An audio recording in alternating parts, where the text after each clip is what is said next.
What's going on, everybody? Hope you're all having a fantastic day today. Now, as we all know on this channel, I'm not going to go ahead and showcase any Battlefield gameplay, but I am going to be showcasing off some more World War III. Now, it's not the most fascinating gameplay out there because for some strange reason the other day on the 15th of March, the server stability was just absolutely awful. I mean, it felt almost like Battlefield 2042 status of deadness. I mean, lobbies were not filling. It was pretty much, like a full squad versus one player. And of course, the game isn't dead. For anybody that's a little, scared or, a little worried about purchasing into the closed beta, not in any way, shape, or form is this game dying off. It's still extremely popular.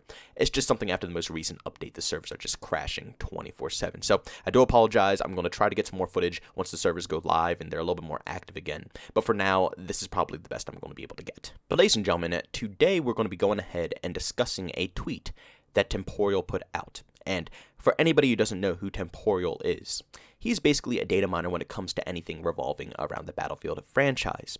Basically what data mining is, it's not really leaks. It's not really, telling what's coming into the game. It's more of looking into the code, the source behind the scenes of the game, and seeing what's already been programmed into the game, but hasn't been officially released. So pretty much everything that Temporal usually leaks out is stuff the developers have physically programmed into the title, but obviously it hasn't been put out yet. So things like maps, weapons, concept art, all that stuff, that's what he enjoys doing. Now, today's tweet has nothing to do with any leaks or future information coming into Battlefield, but it has something to do with the style choices that DICE has chosen when it comes to Battlefield 2042. Now, Temporal put out this tweet saying, "I took a closer look at the 3D models of the US bots in Battlefield 2042.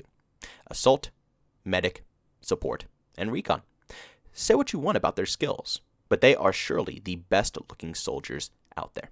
And before I go ahead and show you what these soldiers actually look like, I want to make it very clear that these soldiers, the images that I'm showing you, are not anything from past Battlefield games. This isn't Battlefield 3, it isn't Battlefield 4, and this is obviously not Portal, because as we all know in Portal, basically the developers took all of the previous classes that we've seen from Bad Company 2, Battlefield 3, and, so on and so forth, and enhanced them, made them look, 10 times better, and honestly, it looks amazing, but this has nothing to do with any other Battlefield game. This is specifically for Battlefield 2042. And if you go ahead and look at these soldiers, they look phenomenal. This right here is exactly what the people wanted out of this game. I don't understand how they made the AI bots. These are bots. Why do they have better looking skins than the specialists and characters that we have to play with in this godforsaken game? The funny thing is, the whole concept behind having specialists and operators and all of this bullcrap is to make extra money, to have you connect with these soldiers. And one of the best ways of doing so is by, giving you very flashy, crazy looking skins that you can go ahead and purchase in the store, and then you go into a game, and then other people who don't have those skins see your skin, they say, wow, that looks insane, then they go buy the skin, and the cycle goes on and on and on. But why is it in Battlefield 2042, I'm not looking at the, angel skins, I'm not looking at all these other skins for the specialist or characters, and envying them, and wanting them, craving them. Never. I'm craving the bots, the AI. I think the AI is what really makes me jealous. Why do bots get to run around and look cool? Why do the actual players, the people who purchase this game, have to run around and look like absolute idiots? And the people who aren't even real individuals, computers, they get all the cool stuff. I'm sorry to break it to you, DICE, but specialists will never work in Battlefield. You can try to change it as much as you want, and I know you guys are going to try to do so.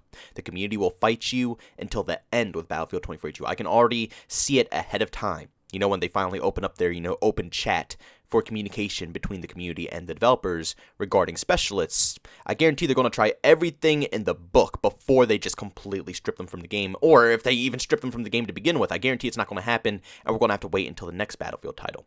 But specialists are not the way. It's crazy because I was actually supporting the specialists in the beta form of this game. But the more playtime I have with them, I grew to despise them. So at least I can say I put in the playtime to form a legitimate opinion. And the more I play with them, the more useless, annoying, and stupid they make me feel. Battlefield isn't a hero shooter. This isn't Overwatch. This isn't Apex Legends. This is Battlefield. There is 120 plus individuals on this battleground. Do you truly think that any military budget can afford to hire extremely high quality operators, specialists for their whole army? When does that ever happen? That's not realistic. It doesn't make any logical sense. That would have cost a fortune. And people are going to say, well, that doesn't make any logical sense. There's other games out there like Rainbow Six Siege. Modern day, you can kind of consider it a little near futuristic with the tech that they have, which has specialists, or operators, we can call them. But in Rainbow Six Siege, it makes sense. You're going into tactical warfare. SWAT, FBI situations, close-quartered engagements. In situations like that, yeah, a company, the state, or the frickin' country will 110% hire 5 to 6 extremely high-quality soldiers because it's only 5 to 6 individuals. They can afford it, and they need it for an extremely hardcore operation. They can't just hire any other random person or, get anybody from the military. They can't do that for that type of situation. But in Battlefield, it's a war. And what's even funnier is that in this game, you're not even part of a country. You're a, what do they call them? Nomad? I don't know what the hell they call them in this game. But basically, you're just a bunch of tiny little factions of groups of people from different countries and different areas joining forces to make your own army. How in God's name can a little frickin' foundation afford 100, 200, 300, thousands of specialists?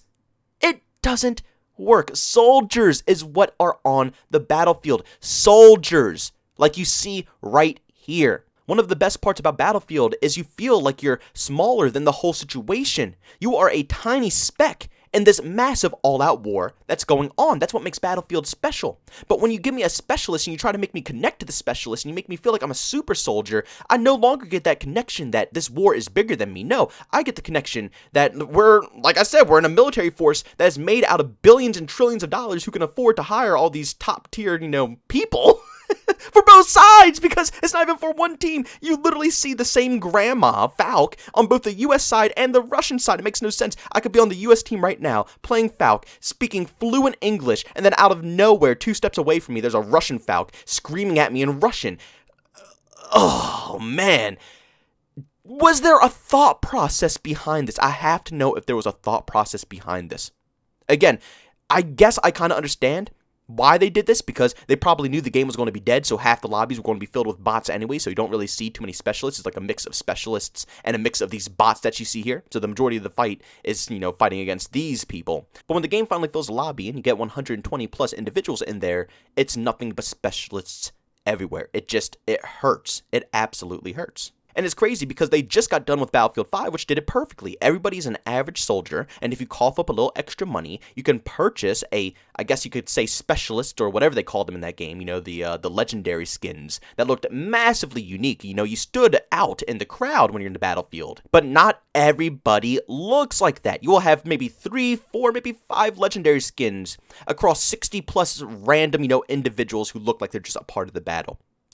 Yes, in real war, there's commanders, there's beefy boys who will have a different, visual appearance and stuff like that, whatever. But to have each and every person be a massive top-tier military commander, it doesn't make sense.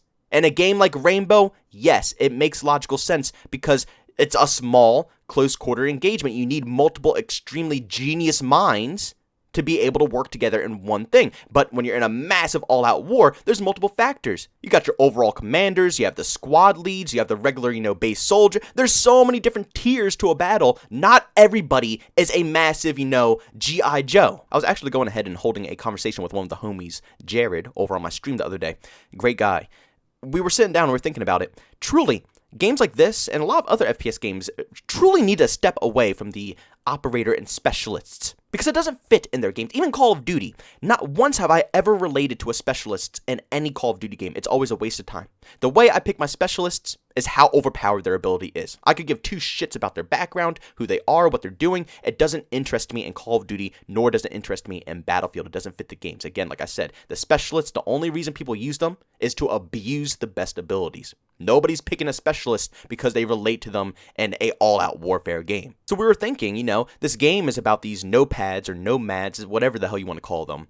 Individual soldiers from all around the world, different countries, and, nobody really has a legitimate military system in any state or country, so basically it's just a bunch of random people forming their own groups. It would make a lot more sense instead of having these stupid specialists compared to actually being able to make your own soldier. That would have popped off 10 million times better. The way they could have advertised that would have made so much more sense, knowing that I could be from anywhere. I could choose whatever country I want to be a part of. I could choose whatever race I want to be. I can customize my character to look like me and whatever it is.